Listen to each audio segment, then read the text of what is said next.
Okay, be honest. If you've got a drink nearby right now, or you're already planning tonight's, you're not alone. And you're not exactly original either. That craving isn't something you invented. It's not even something humans invented. Follow it back far enough, and it stops being about happy hour or a long week or Friday night plans. It leads to a single change inside the shared ancestor of humans, chimps, and gorillas about 10 million years ago, and eventually into a cave in Israel where someone brewed the oldest deliberate alcohol we know of. Not for a celebration, for a funeral. Start with fruit. For tens of millions of years, our ape ancestors lived on it, ripe, sugary, and calorie-dense. By around 12 million years ago, fruit wasn't just part of the diet in the ape family tree, it was the main course. And ripe fruit does something on its own. It ferments. Wild yeast gets in, sugar turns to alcohol, and the whole thing starts to smell. A light, boozy scent that can drift for miles through a forest canopy, like a dinner bell carried on the wind. Then, around 10 million years ago, something changed inside our ancestors' bodies. One amino acid swapped in one liver enzyme made processing that alcohol roughly 40 times more efficient.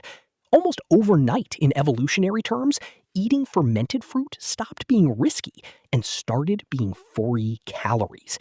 That shift lines up with our ancestors spending more time on the ground, where fallen, overripe fruit was easier to find than anything still hanging on the branch. That mutation is still sitting in your liver right now. Every time you finish a drink faster than you probably should, that's a 10 million-year-old upgrade doing exactly the job it evolved to do. Scientists actually have a name for this: the drunken monkey hypothesis. A biologist named Robert Dudley first pieced it together, fittingly while he was in Panama studying hummingbird flight, not booze, and started noticing how much time the local wildlife spent around fermenting fruit. His argument? Our attraction to alcohol's smell and taste isn't some modern malfunction. It's an old survival instinct, still running in a world that's replaced the forest with a liquor store. It's a compelling story. It's not a settled one. Primatologist Catherine Milton argued the opposite, that overripe, high-alcohol fruit is something fruit-eating animals are more likely to avoid than chase. Nearly 20 years later, nobody's fully closed the case. But recent evidence keeps landing closer to Dudley's side. In 2025, camera traps in Guinea-Bissau caught wild chimpanzees sharing fermented breadfruit, snatching pieces straight out of each other's mouths in 10 separate recorded moments. 90% of what they were eating had measurable alcohol in it. Picture that. Then picture the last time you handed someone a drink at a party. Same impulse, different snack. Scientists are careful here, to be fair. Whether that's deliberate alcohol seeking or just chimps eating the ripest fruit available is still an open question. But the numbers are hard to ignore. Spider monkeys in Panama were found with actual alcohol byproducts in their urine, direct proof of processing, not just guesswork. And chimpanzees in Uganda are estimated to take in around 14 grams of alcohol a day from fruit alone. That's roughly one standard drink, every day. No bar required. But somewhere between fermenting fruit and a bar, someone had to make a choice almost no other animal makes: to brew it on purpose. And the oldest evidence we have of that choice isn't a happy one. Roughly 13,000 years ago, in a cave on Mount Carmel in what's now northern Israel, a group called the Natufians were burying their dead. This was thousands of years before farming existed anywhere on Earth. These were hunter-gatherers, not farmers.